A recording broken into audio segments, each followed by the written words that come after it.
Well, Ian, firstly, just one game away now from hitting 1,000 games as a manager, where you'll become one of the few to ever reach this milestone. So how does it feel to reach such a fantastic achievement? Yeah, it takes some thinking about, Callum. You know, I remember my first one, Bristol Rovers, as a player manager. An awful long time ago. We had a terrible kit.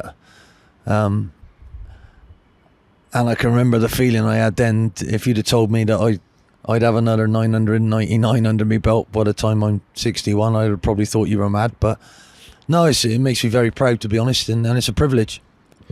When we're talking about English managers who have managed in the Premier League and reached such a monumental achievement, naming Harry Redknapp, Roy Hodgson, Brian Clough, Neil Warnock, just to name a few, it must feel an honour to reach this milestone.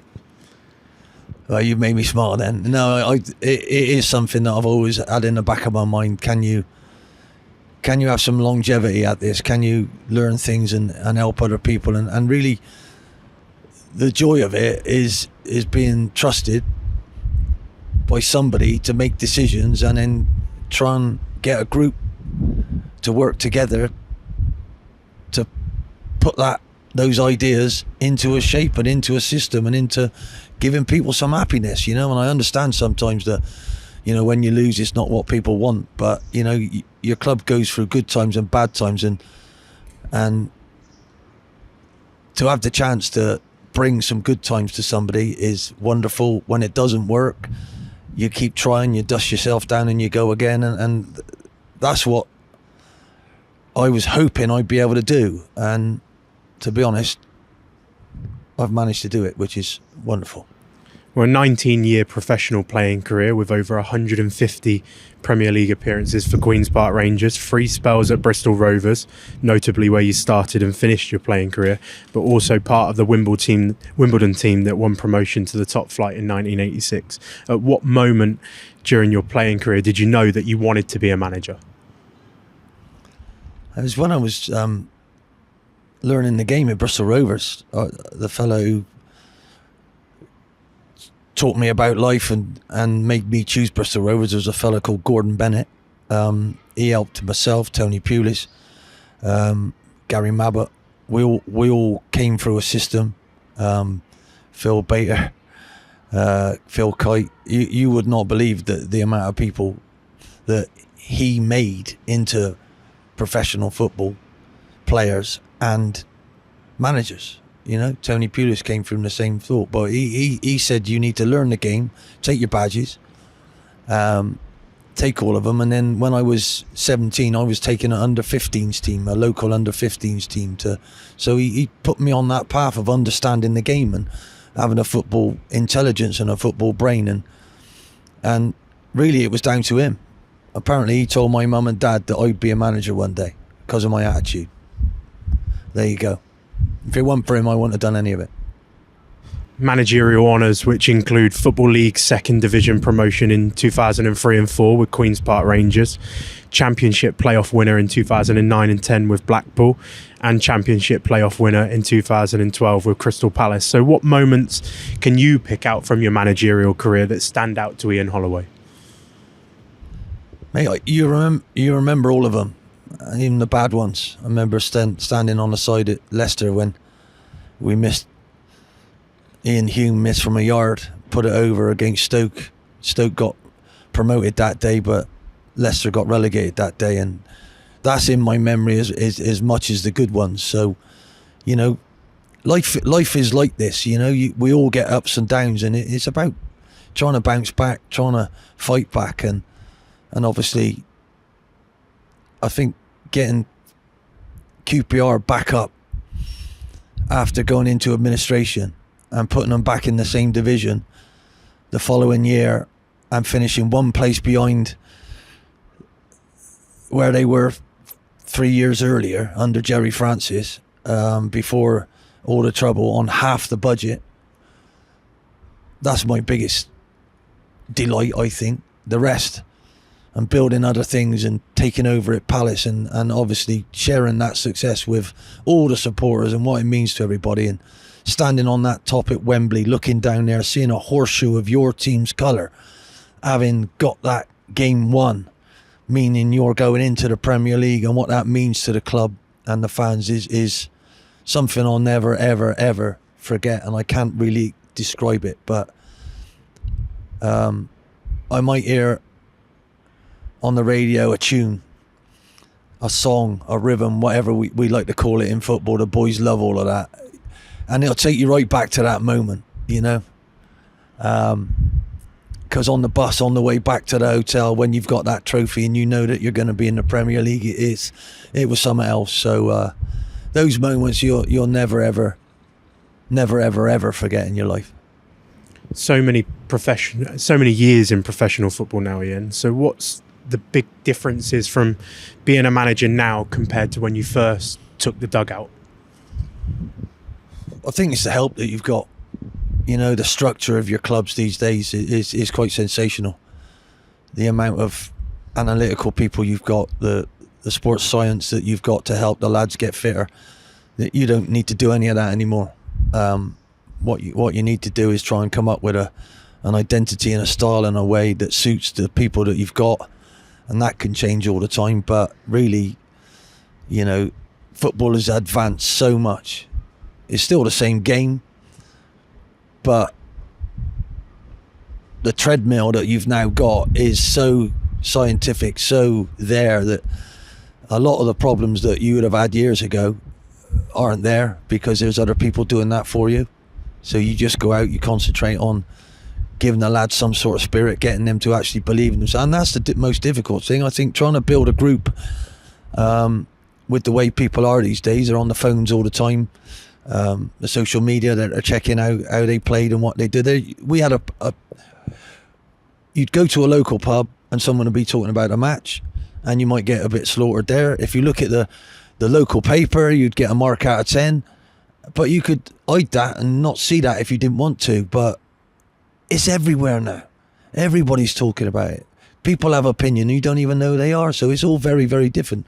But to be fair, you're just trying to make other people happy, and that's for your family's livelihood. That's the thing, and you know, people don't really value that unless you've been in it. You don't understand what the lads do feel unless you've been in it, and that's why passion is something that is really, really important to have, and being able to get someone to enjoy a defeat and make them believe that they could still come back from that is absolutely vital, because you can't win all the time. Football has taught me that all my life. You get ups and downs, and what you have to do is just try and ride all of them and keep doing. As long as you've tried your best, that's good enough. If you haven't done that, then you don't deserve to wear that shirt. So none of that's ever changed, and hopefully that will be something that players will respond to, particularly for this wonderful club that I'm now with. I believe that their passion is deep rooted and it'll never change, and they've had some bad times, so we need to now start to pick up and give them something to cheer about, and I believe the lads are starting to do that. Well, if we think back to 1996, where you took over as manager at Bristol Rovers while still playing as well, did you ever think when you managed your first game in a 1-0 win against Peterborough that you'd be sat here 28 years later with just one game away from hitting 1,000 games? No, all I could say is that how quickly that time has gone is absolutely frightening. It really is. You know, I'm a grandfather of 8 wonderful grandchildren. I've also got another one who's a step granddaughter who I'm really proud of as well. It's marvellous when you see your children having children, and then you can try and be there for them, and because everything just flies so quickly. And you know, football takes over your life. It takes over what, and my wife kept saying, please don't be the result, you know, and unfortunately you can't help become that. But I hope my kids don't remember me for that, because I did try and be a dad. But it's this time of life, it is so much better for me, you know. I can pop in and see me grandchildren, and having the experience of all these other games and everything that I've ever seen before and everything that I've ever heard before really will help me deal with how tough it's going to be from now until the end of the season. But you know, it's a joy and an honour. All I can say is a total privilege, you know, and anybody who even dreams about following a team and then, oh, I wish we could do this, wish we could do that. It's not as easy as you think it is. And if you can always stay positive and help, that is really, really important. So that's what sticks with me at the end of the day, Callum. How proud I am that I've been asked to try and help. And that's all it's about. If we can get this energy, and everybody's club has good times and bad times, but you have to be part of that energy. So I can feel it starting here. Even at the depths of things when we lost to Morecambe the other week, I could feel it starting after that.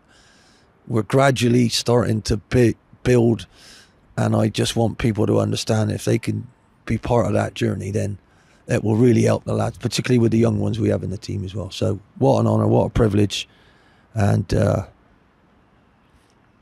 that first day to now feels like a fortnight. That's all I can say. It's absolutely mental. People say, well, about Blackpool? That was nearly 14 years ago, mate. Where has that time gone?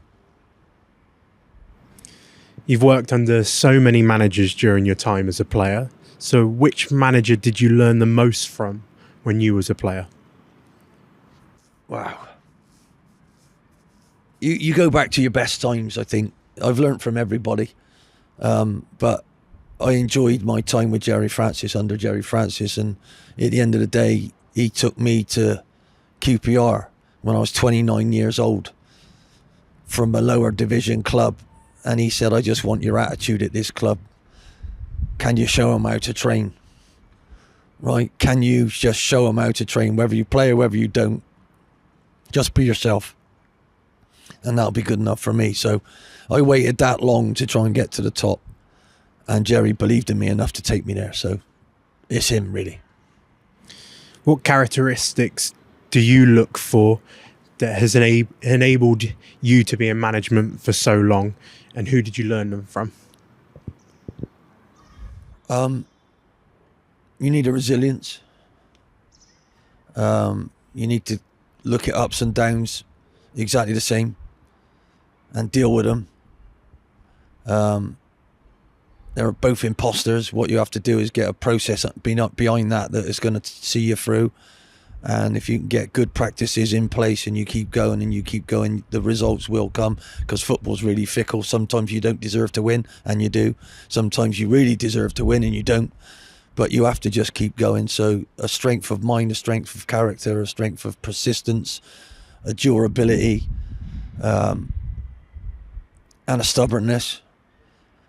And then really an unbelievable desire to keep doing it and keep trying to win. And all my life I've had this horrible side of me that if I didn't win, I'd be vile.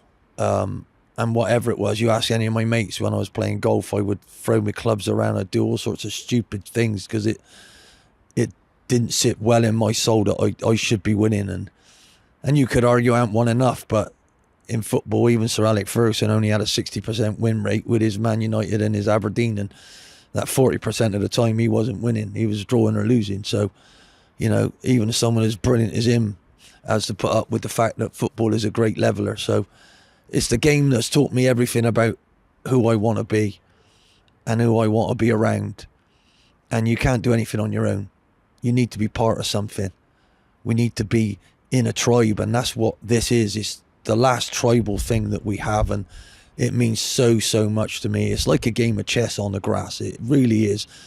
And the best players in the world are already 3 or 4 or 5 passes ahead of you. So we have to try and build that into our little group and our young lads. And so, you know, that's where I am with it all. I've lost your question, but in amongst all of that, you'll see that the passion that I have for this game really truly allows me to be who I want to be. And I apologise to certain people sometimes that little horrible part of me when I don't get what I want isn't very nice. So I think that's helped me get where I've got. I think you've touched on it already. Despite so many games managed, it hasn't always been positive. Can't always be positive in football, but throughout your managerial career, notably relegation with Queen's Park Rangers back in 2001 season, and often you mention that you learn a lot more about not only yourself but your team when you lose. So how do those moments help you with your experience that you've gained throughout your career? Well, they're the building blocks for what you restart the foundation off of, because that's the reality of it. And the reality of football now, whether you like it or not, is a couple of teams do well, finish at the top, might get promoted if they're not in the highest level, and a couple of teams at the bottom won't. They'll be the opposite. And it happens every year, every single year. And that's the whole thing about it. There's ups and there's downs, and don't that really sum up life? And, you know, for me, the perspective of living with my wife who had cancer when she was 21 and she managed to get over it. She had a 1 in 3 chance of living, and she managed to do that. You know, how she copes with things is how I've had the privilege to see her live like that, and it just puts things in the right mode. And I think that helps people, because I try and remain positive no matter what.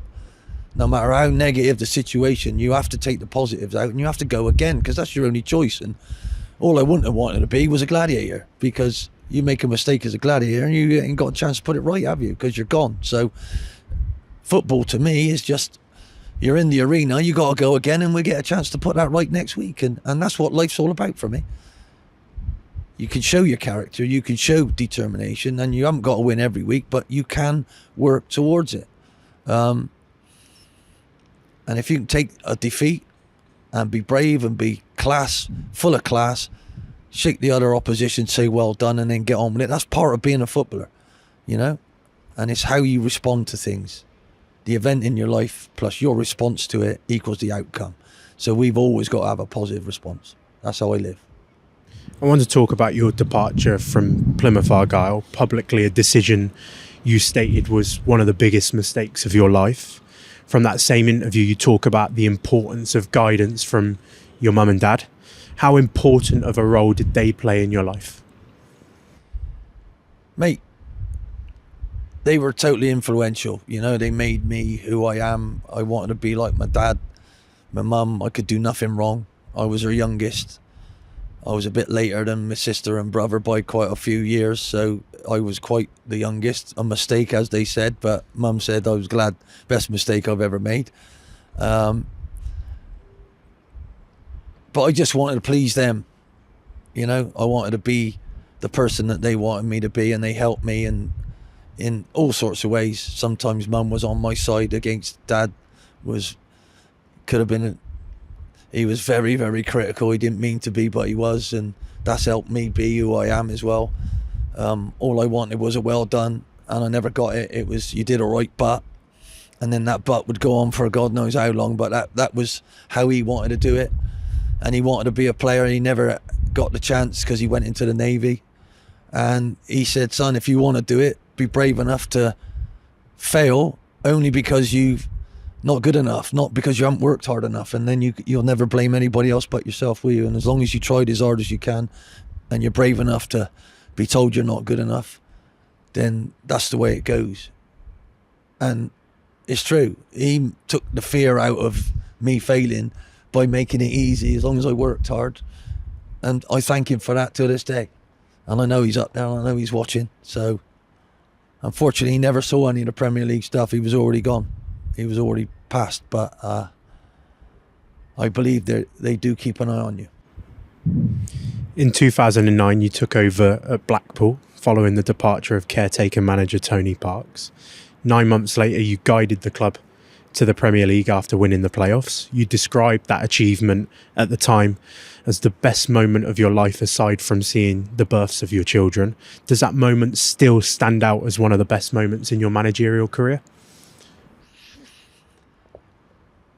Yeah, because we were a bunch of misfits. We were a bunch of people who ended up at Blackpool by mistake, really. I had Stephen Craney, who'd been to Leeds and gone out very well, and a club the size of Leeds, he felt he'd failed. You had Brett Ormerod, who come back from Southampton and, was moaning and whinging about all sorts of people, particularly Harry Redknapp. But we were all on that same page, and you know what we managed to do was get faced the same way, and all we talked about was, and I changed what I wanted to do things.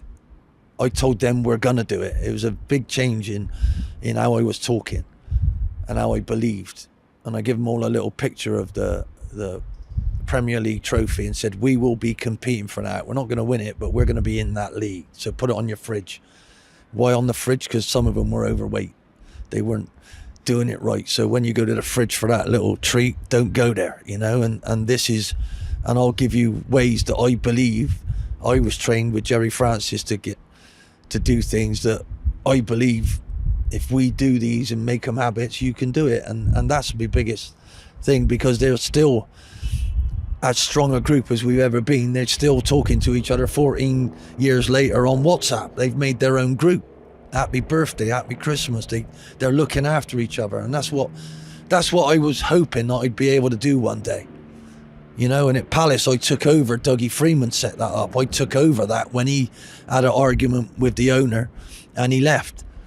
I bet he wished he never left, but I took over his group that he built. It wasn't really mine, but I managed to continue that. It was all about the lads. It was all about them, and it was all about us coming together, you know. DJ Campbell was at Leicester. They didn't like it because he went there with his manager and they sacked him. I took over. He didn't even want to play for me because he felt that he owed Martin Allen. There was all these things going on. And I had him at Blackpool. We borrowed him from Leicester. And it was quite amazing, the whole thing. And it was about everybody being on the same page, all working hard, all doing exactly the right thing and the same thing. And even the chairman, how obstinate and stubborn he was, helped, because he was the bad cop, I was the good cop. And I just say, go and talk to him then. You're not going to get what you want. What are you moaning about? Just shut up, let's get on with it. And we will get it if we succeed, because you got a massive bonus. And what's wrong with getting a bonus? And in the end, they got the bonus, which was quite incredible. So marvellous. I never ever forget those days, and I'm still in contact with an awful lot of them. Looking at pressures footballers face now, obviously so many decades you've been in professional football with your playing and managerial career. How have you had to adapt that part of management alongside your players? Yeah, it's very different now. You have to look at very, very carefully about who and how they are and how they're feeling and what they are, because years ago we were bullied into doing things, and I'm not embarrassed to say that we were. Senior pros would bully you, would grab hold of you, would you knock the door here. It was all about manners, right? And if they didn't think you were right, they didn't think you had the right attitude, they would take over the management of you. They would not wait for the manager or the coaches to make sure. They would put you in your place. A bit like Roy Keane said last Saturday, yeah, about Man United. We didn't leave it to the manager. If those players weren't working hard enough, we would take over, because it was demanded of us. I don't understand why senior pros at Man United aren't doing that now. And this is the very last game where they came back and beat Man City. I fully get what he's on about. The dressing room would have controlled that. That doesn't happen these days. So you have to be very aware of how you're talking to people, what you're saying to people, who you're saying it in front of, you know, so you don't get labelled a bully, you know. And nobody wants to be bullied, but discipline sometimes comes from that environment. And if you look at the army, you look at how people are tested in the SAS, the rigors that they go through physically and mentally to be tested. Is that bullying? Almost.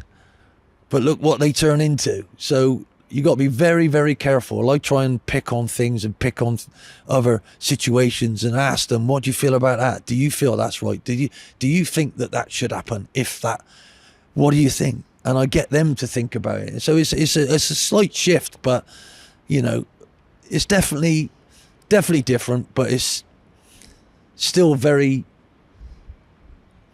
warming when you see people picking up what you're saying. And you can always learn to say things in a different way. It's not a problem. But it is rightly talked about and rightly looked at to make sure that people and young people aren't put in those situations anymore. So I totally agree with what's happening these days. I'd like to think now, in a 28-year managerial career, you've probably built a fair few squads now at the helm. So what makes a good team, and how difficult can that process be behind the scenes? I don't think the academy setup is working, personally, and I don't feel the lads... You're in academy games that don't mean anything. You're better off with a young lad going and playing in men's football somewhere where every result matters. Every result in a first team game counts. And in the academy, you can lose 5-0, but you played well, and you did well, and let's work on this and let's work on that. And how many of them lads actually make it? So, it all boils down to how important and how mentally tough you are to deal with all the aspects of carrying everybody's expectation out on that pitch and being brave enough to fail and then go and do it again and put it right. You could be 2-0 down and you still need, with only 10 minutes left, you need to be the one that believes that you can do it. So you need strong characters. How do you make strong characters? Sometimes it is going through hardship and coming out the other side. And that's what I've seen people do. And I can explain to other people who haven't done it yet, who need to do it, come on, we can do this because I've seen this happen. This fella did this. He's very similar to you. Come on. So that helps immensely. And also the joy that I have still in being able to do that after we've lost, after we've drawn, I think gives us that little bit of extra bit that the lads will see, wait a minute, hang on, this bloke still believes. Because I still do. And that's the beautiful thing about it all, coming through things and learning how to do it with a group of people, bringing them together. You go through hardship, you should get stronger.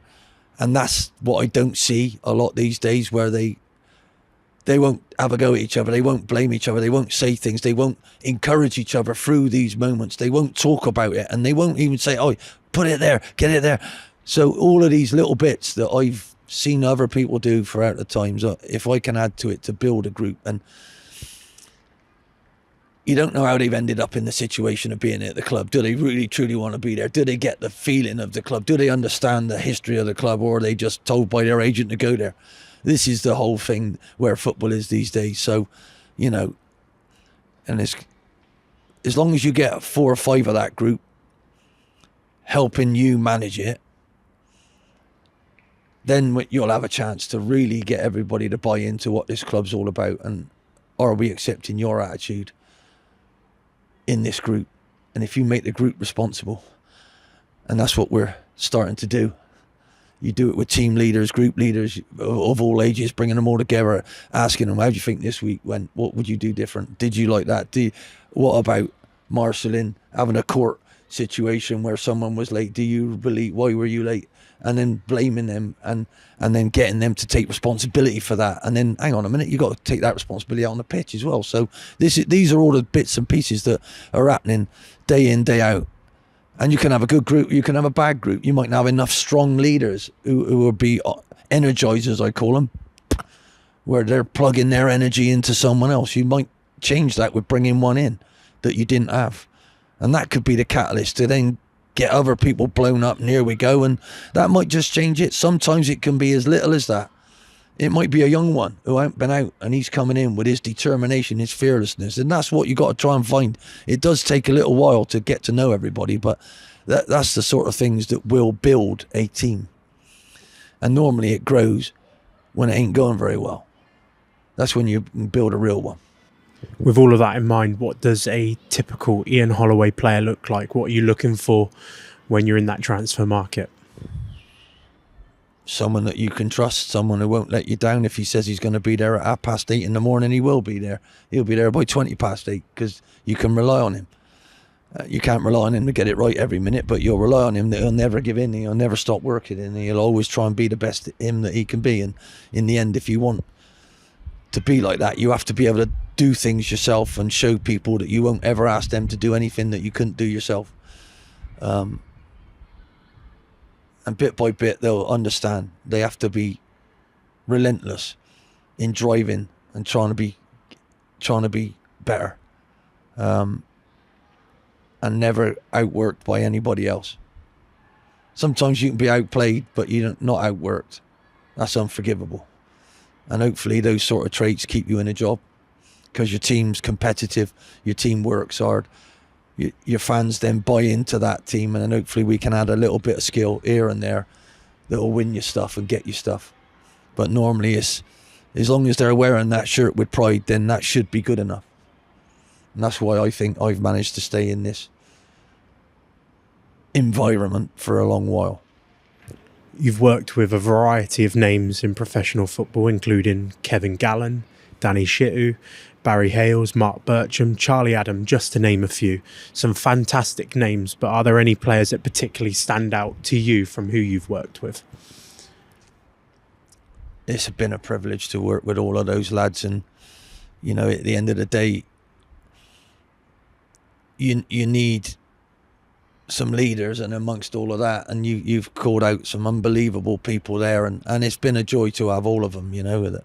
But you missed out Mile Jedinak, who was a complete beast of a man, who was never late, was always on time. He was like a sergeant major at Palace, and the effect that he had on people like Wilfred Zaha, the strength that he gave his teammates was quite immense. You know, Kevin Phillips, Barry Ferguson, I mean, Tom Ince, Matt Phillips. I mean, I could keep going and going. I tried to do it the other day. Someone asked me for a team of 5. The kit men asked me for a team of 5. It was impossible. I could have had a team of 500. But what you want is to be able to look at them in the eyes, know that they trust you and know that you trust them. And when you send them out there, they do all they can to help your team achieve something. And I've been so lucky with that. And I thank every one of them. I can't have a favourite. It's impossible. I've got 8 grandchildren. I can't have a favourite, can I? It's impossible. It's impossible to pick one. A note on Marcus Bignett, a player that I believe you signed 3 times. 3 times, yeah. As a manager. Gracious me. Obviously working with him now as your assistant manager here at Swindon. I know he's a person that you admire and have a lot of trust in. He's a wonderful person. He is a typical Ian Holloway type of person, where he will never give in. He never gets down. He's always upbeat. I'm delighted with the way he bonds with the lads, the coaching that he's got, and he's learned working for England for the times that he did. It's an absolute privilege to work with him. So I have questioned myself since I've been back.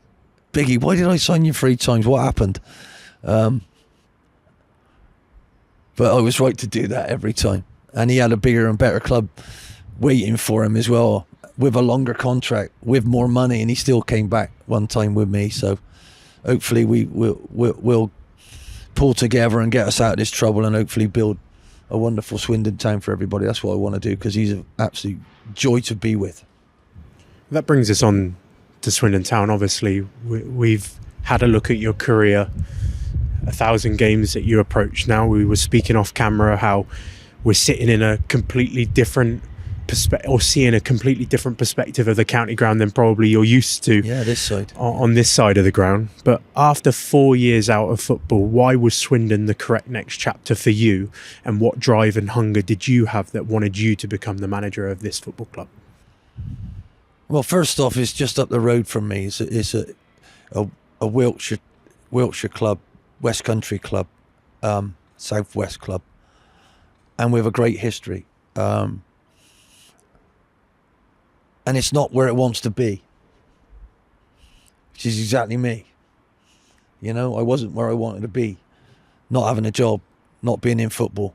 And it was more luck than judgment. I decided to talk to a fella whose my great friend Gary Penrose works with closely day in, day out. And it's fated. He managed to get me this. And I shall never be more grateful to anyone than him, knowing these people that allowed me to come here and try and help us out of a situation. The situation is self-made. but it's not where it's wanted to be, right? I believe the people at the top of this club do not want it to be where it is and are ready to do anything they can to get out of it. And I believe I can help them. I've got to prove that, but I believe I can help them on and off the pitch, with the setup of the club, with where we're going, with the future recruitment that we'll be doing, we'll be looking at. I'll be able to set things up. You've got a wonderful youth setup, but it's not big enough. It's not strong enough. It doesn't go long enough to give the second years a chance. 2 years is not enough for a young man to develop, unless we have other connections where we haven't got an under 23 set up. We haven't got an under 21 set up. It's not really right. So all I'm going to do is draw on all the things that I can actually do to help Swindon have a chance to get a foothold in and around this area to actually become the club that they deserve to be. And unfortunately, they're nowhere near where they need to be. And everybody at the club's very aware of it, very upset by it, and totally and utterly determined and together to try and turn this around. And I believe I can help them with that. It's all words at the minute, but we got enough games left to sort this season out, and then it's all about where we're going in the future. And all the knowledge that I have had in these games and over the clubs that have been in turmoil, not run very well, like Palace, it's all about where you're going and how much you want to do it and connecting with the local people. And that's what I'm determined to do. And I will not stop trying until I can improve this place. And I will never give up. And I'm asking the fans to join me in that for the rest of the season, particularly at home. If we give you what we did against Fleetwood, if we can keep producing that, if we can do an awful lot better than we did against Morecambe just a couple of weeks ago, I believe the shoots of recovery are growing, and it's taking baby steps together to get there. Unfortunately, we're nowhere near where we want to be, but I believe the willingness to drive and the determination is there if we can all join together.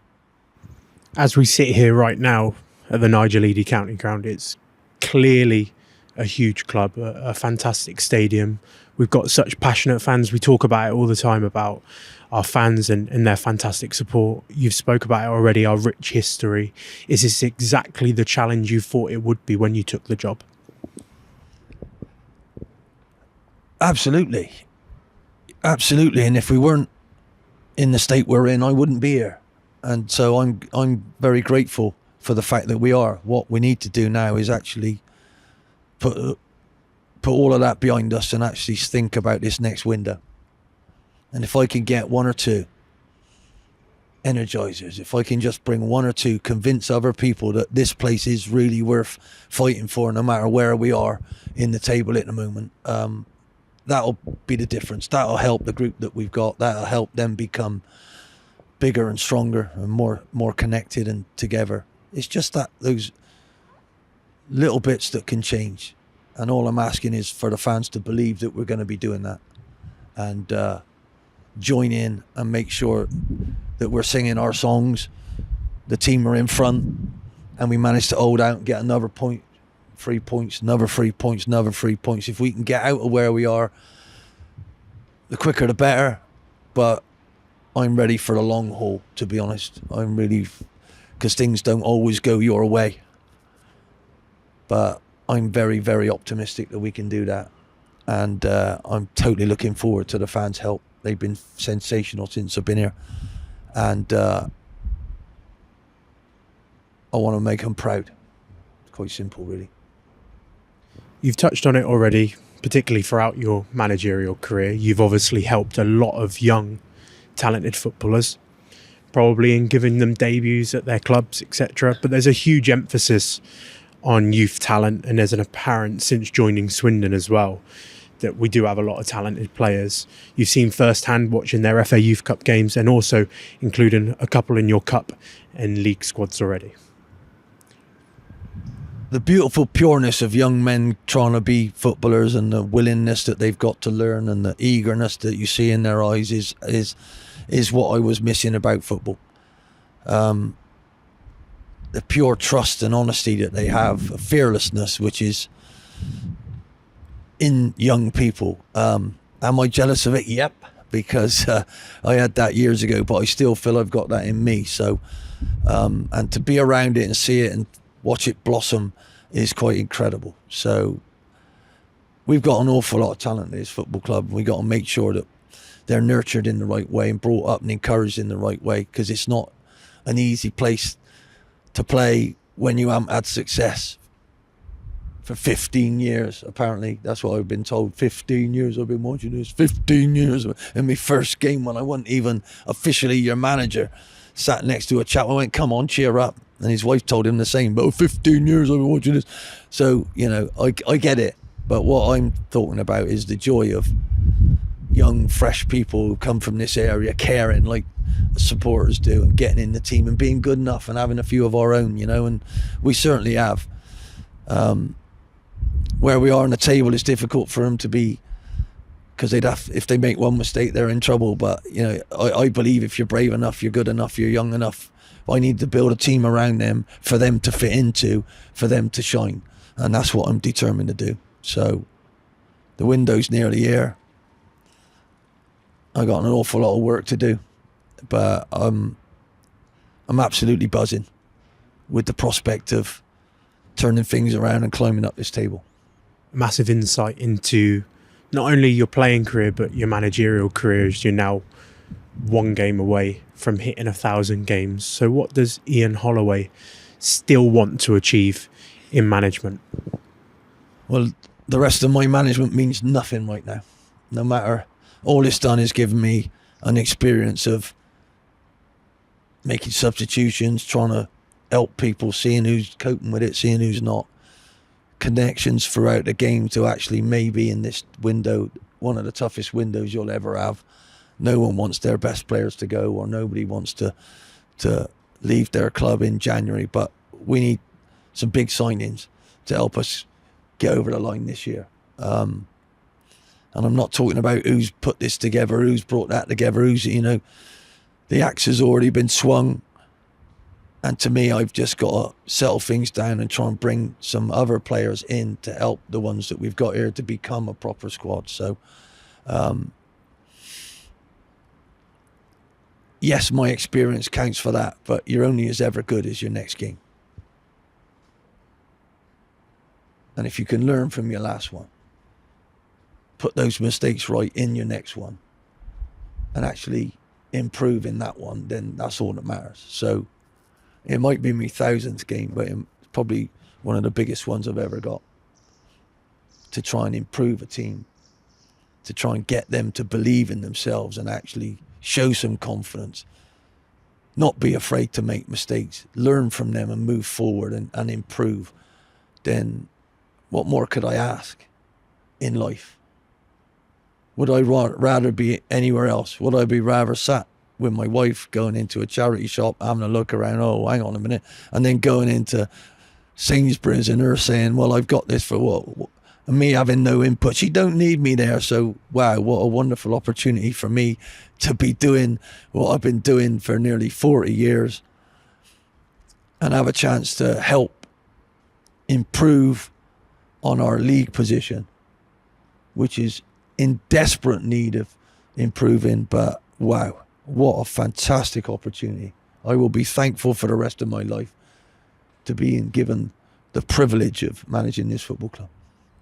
I think it's fairly obvious, the answer to my next question, but well, don't ask me then. It's clear that you still have that same hunger, that same passion, that same drive as a manager now than you did back in 1996 when you took your first game.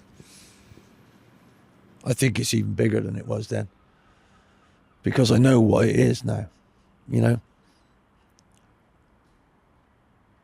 I know how it feels. I know what it feels like to not have that in your life. And I feel alive again. I feel alive. And when I put this mic down, I'm going to go make sure I sort out the team for Saturday, get excited about our conversations with me scouting network, see how that's going for the window to open and see where we're going, and then speak to our chairman about the plans I might have. He's fully behind it. He really wants us to build and move forward, and I'm sharing in his enthusiasm, to be honest with you. And even in amongst all the angst that he might be feeling and wherever his thoughts are, I know he's as determined, if not more determined than me, to get this club where he wants it to be, and it's certainly not anywhere near that. So that's what also keeps me going. He's a very straight talking Aussie, as he calls it. They're very blunt, they're very out there. We don't get offended like you English. So he's already told me a few of his feelings, but I'm loving every minute of it, and I think I honestly feel it's worthy of me working my socks off to try and help him get the club where he really truly wants it to be. And it was only a few years ago when I remember him first coming in, and I was sat outside watching, looking at Swindon, looking at what you were doing, and I was very jealous of that. It was something that I felt that, oh wow, what a feeling they've got at that club now. And I haven't forgot that, and I'm going to try and get that back for him if I can. So a massive look into your managerial career, but it's been a pleasure to sit here and delve into that 1000th game career. But I really appreciate you taking your time to sit with me. Thanks for your questions, mate. You took me back. Very emotional, you know. But obviously that's what football does. It's very emotive game. So thank you very much, young man, and I've enjoyed working with you so far.